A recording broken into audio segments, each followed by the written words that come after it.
The Democrat Party just launched one of the most vile and personal attacks I've ever seen in politics. This all began yesterday when we found out that John Phelan was fired as the Secretary of the Navy. Here's the moment the news broke on CNN. News: the Secretary of the U.S. Navy is out as Trump's war with Iran enters day 54. The surprise announcement coming just moments ago from the Pentagon. Multiple sources telling CNN that there were tensions for months between John Phelan and the Defense Secretary Pete Hegseth. Phelan was then told at this moment during the war, resign or be fired. And I mentioned during the war. I mean, this is a major move at a shocking time. This is the Secretary of the Navy, and the U.S. Navy right now has 15 ships in the Middle East, with most enforcing the biggest blockade by the United States since World War II.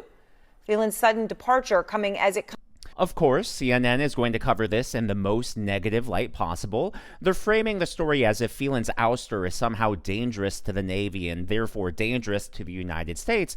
But as usual, it's the opposite that's true. His ouster actually makes us safer. And this is because Phelan didn't understand his role within the hierarchy of our military, within the hierarchy of how things are supposed to go with a commander-in-chief. According to Axios, Phelan didn't understand that he wasn't the boss. His job is to follow orders given, not follow the orders he thinks he should be given. A person familiar with the situation told Axios, by the way, it's not just them. The Wall Street Journal also has corroborating reporting. They write, the top Pentagon leaders were particularly annoyed last fall when Phelan pitched the idea for a modern battleship directly to Trump, bypassing Hegseth, the People said. So obviously he would be dangerous in a time of war because he's not following protocol. He's not following the hierarchy. And when you're trying to bypass your superior, it just makes orders more confusing. And when you're in a time of war, everyone needs to be on the same page. It's similar to being in an orchestra, right? Everyone is reading from the same sheet music. You're on the same team, even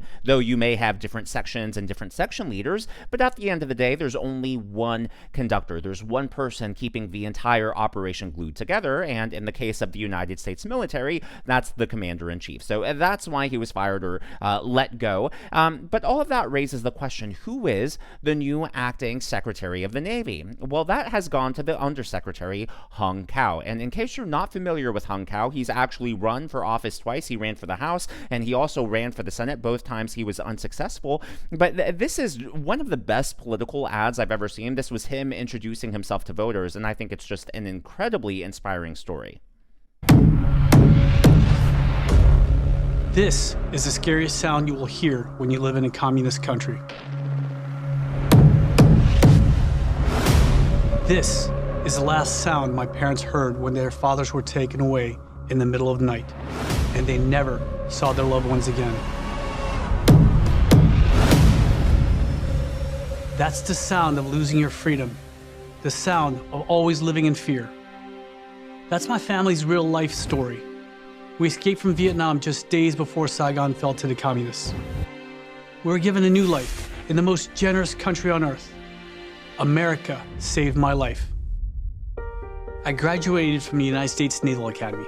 I earned a master's in physics and fellowships at MIT and Harvard before the left replaced merit with racial quotas.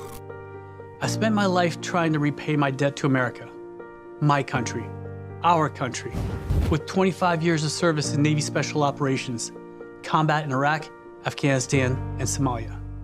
But now so he was born in South Vietnam. He emigrated to the United States. He's been loyal to us. And because he has that story, because his parents were victims to actual authoritarian regimes, he is so loyal to the Constitution and he understands what makes America so unique. So I believe he's a powerful voice. Now, you would think that the Democrats would be excited that Hung Cao is the acting general, the acting Secretary of the Navy, right? I mean, doesn't he fit everything that the Democrats claim they're for? He is an immigrant. So I thought Republicans hate immigrants, right? I thought Republicans hate anyone who isn't white. Aren't they supposed to hate brown people? So why did they promote him? Why didn't they just skip over him? I thought the Democrats supposedly hate authoritarianism. I thought they hate tyranny.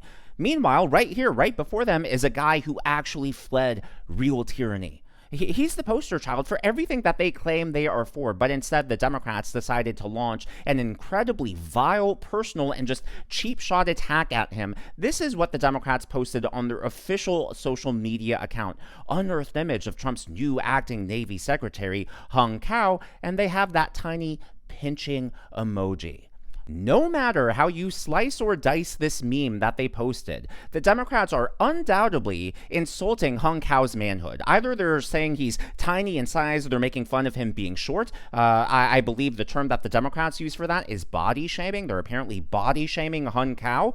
Or they're literally insulting his manhood. Oh, take a look at that. It's so small. He has a micro pee-pee. I mean, those are really the only two ways to read into that. And look, I'm not one to usually get offended about racial jokes or stereotypes, but for the Democrat Party to launch that against him, against an Asian man, and as a fellow Asian man, I mean, we've all heard those jokes, and everyone knows they're inappropriate, but the Democrats claim that they're oh so woke, right? That they've been preaching to us against racism, and they've invented all these new terms. Oh, that's a microaggression. Or if you wear your hairstyle a certain way, oh, you're appropriating black culture, or you're appropriating that culture. They are so sensitive when it comes to anything racial, and then yet here with an Asian man, they can make fun of his size, either based on how tall he is, or they're insinuating he has a tiny manhood. Either way, it is insulting, it is disgusting, and as an Asian male, I hope that other Asian men see this. I mean, in 2024, the Republican Party made huge inroads with black voters, especially young black men. They made huge inroads with the Hispanic community,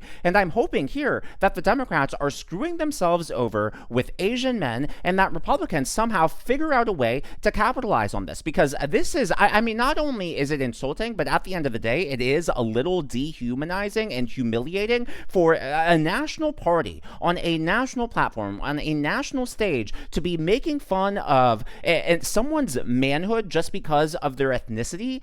It's really unbecoming. I think it's really inappropriate, and it just shows how hateful the Democrat Party is. By the way, if they want to talk about height, it's just not even that funny of a meme anyways, because Glenn Youngkin is around 6'5". Some reports say he's as tall as 6'7", but most around 6'5".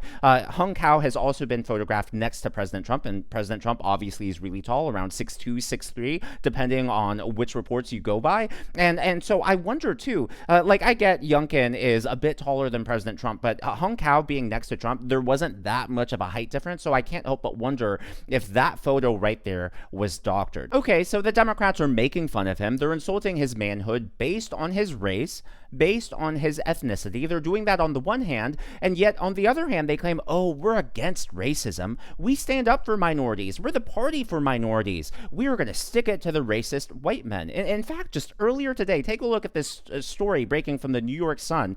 New York City moves forward with $1.2 million study for reparations. So they're going to spend over $1 million to research whether or not black people in New York deserve reparations. I mean, they are that woke when it comes to some minorities. I guess some minorities are more equal than other minorities. Some minorities are more important, are more privileged than other minorities. That's the message that the Democrats are telling me right now as an Asian male. This is Mamdani doubling down on that announcement. And while today's true cost of living measure confirms that the affordability crisis touches every corner of our city, we know that these effects are not applied evenly. So often, it is black and brown New Yorkers who are hit the hardest.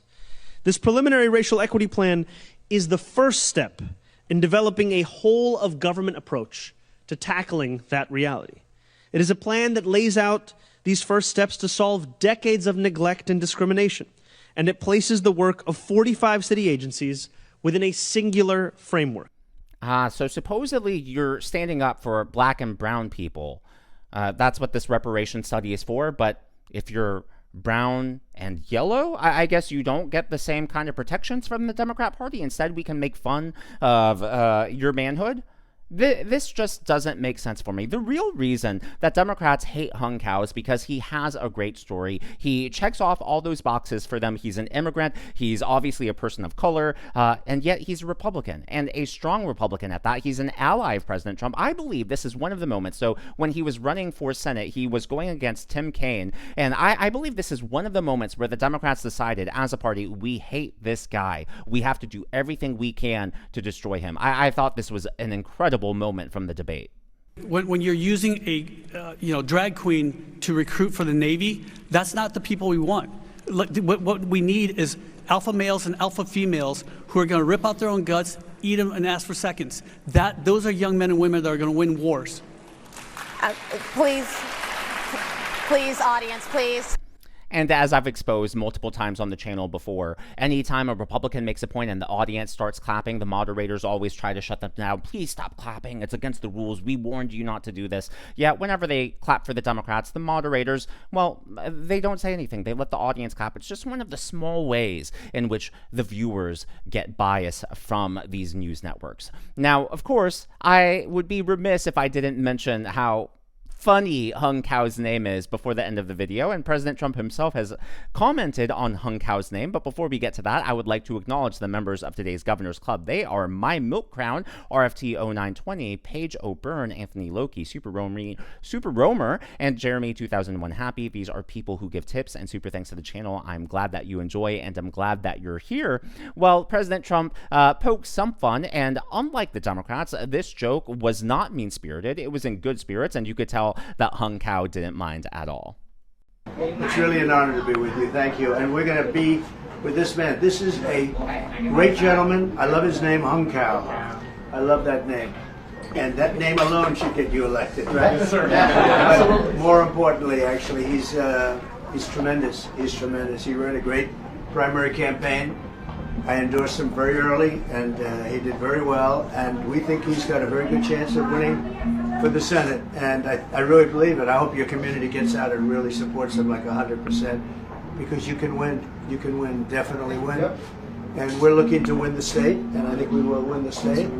Now, I don't know about you, but based on everything that I know about John Kao, or Hung Kao, I'm very excited that he is the new acting Secretary of the Navy, and I think he'll do a great job.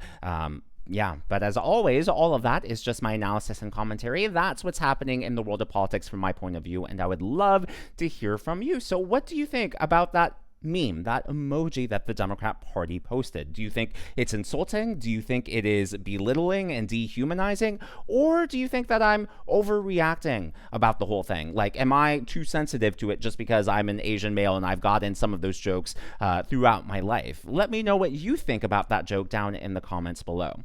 If you haven't already, please be sure to leave me a thumbs up. I know it's a simple thing to ask for, but it really does help me reach more viewers like you in the algorithm. Be sure to smash that subscribe button and to check out one of these videos.